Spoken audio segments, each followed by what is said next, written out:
नमस्कार. सुंदर विचारांची संकल्पना यामध्ये आज आपण पाहणार आहोत. कर्माचा सिद्धांत. आयुष्यात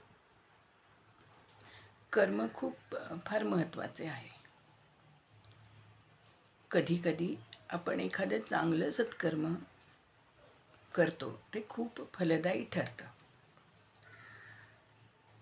चांगल्या सत्कर्माचं फळ जरी लगेच मिळत जरी नसलं तरी ही गोष्ट, जे आपण केलेलं जे काही चांगलं कर्म आहे, ही गोष्ट, या गोष्टीचा साक्षीदार परमेश्वर असतो. आणि हे कर्म बँकेत ठेवलेल्या एखाद्या एफडीप्रमाणे असते.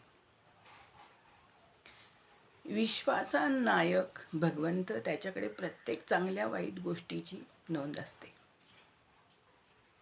ईश्वराचं गणित कधीच चुकत नाही.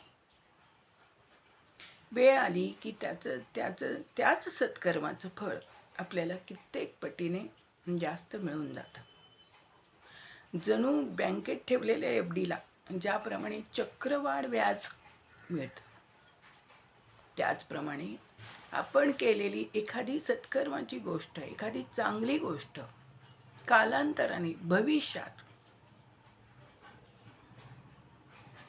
ती आपल्या भविष्य घडवण्यासाठी चांगली ठरते, आपल्यासाठी उपयोगी ठरते. कारण ते आपल्या सत्कर्माचं फळ असतं. म्हणून याप्रमाणे सत्कर्म करण्यास सदैव तत्पर राहा.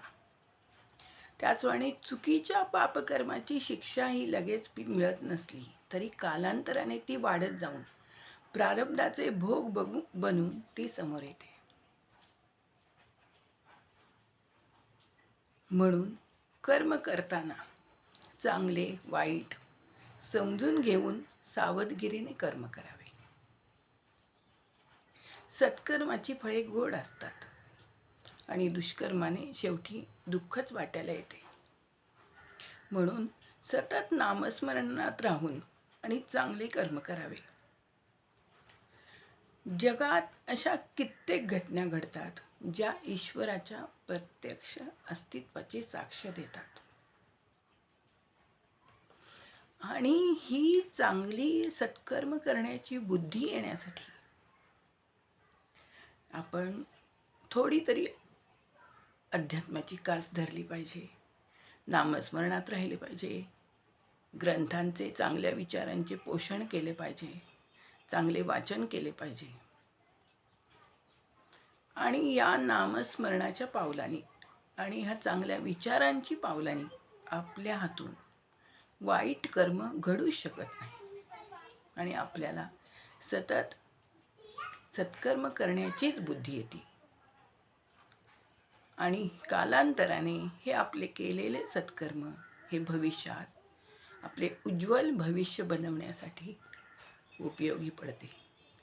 आणि ईश्वराच्या घरी म्हणतात ना, भगवान के घर में देर है लेकिन अंधेर नहीं है, त्याप्रमाणे कालांतराने आपण केलेली एखादी चांगली गोष्टीचे फळ आपल्याला कालांतराने मिळते. त्यामुळे भगवंताच्या भक्तीवर आणि आपल्या कर्मावर विश्वास ठेवून आपले जीवन सत्कर्म करून आपले जीवन सफल बनवण्याचा प्रयत्न करावा. श्री स्वामी समर्थ. जय जय स्वामी.